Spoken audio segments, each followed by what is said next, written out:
So a couple of sort of very specific questions, again, about kind of describing what storytelling is. So because, there are also, you say that there are a lot of storytelling events. Well, there are also a lot of reading events right now, particularly, around here, which I love.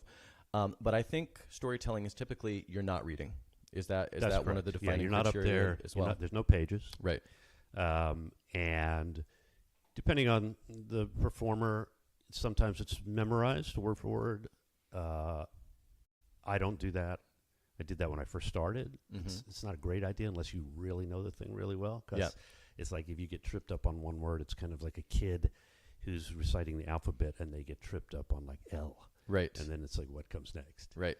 But generally, there's no notes. It's live. It's a performative art, right? So form dictates content. So a lot of times, and folks who are coming at it from a writing background, which is my original background and how I got into it, you need to be able to sort of transform that into an oral form and a dramatic form. Right. It's a dramatic form. It's a live audience. They're there. You want to get them, hook them, and keep their attention. So the form is very different, right? You wouldn't begin a story. You wouldn't walk out live. You can do this if you're really skilled, but you generally would not walk out and begin it the way you might begin an essay. You wouldn't say the clouds drifted slowly across the sky that morning as I started my car. Right. And people would be like, where's this going? Yeah. You would more likely come out and say, I didn't know when I got in my car that morning, this was going to be the worst day of my life. Right. And then you back into the story. Right. And I noticed that just when I'm preparing for this show. Right.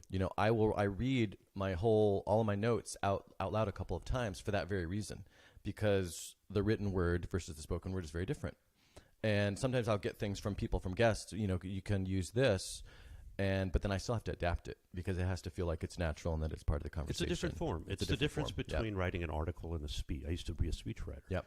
And writing an article about something and writing a speech, because a speech is an oral presentation. I had a funny experience where I wrote for children's television for a while, and I did a story about that. And in that story on the radio, I talked about getting a job writing a show about a family of vowels that play winter sports. And I met somebody at a show, and they were like, I love that story you did about a family of owls. Right? Because because it was originally a written story. You can't separate the F and the V sound live. So I had to change it. A family of punctuation marks. Oh, that's good. Yeah. That's good.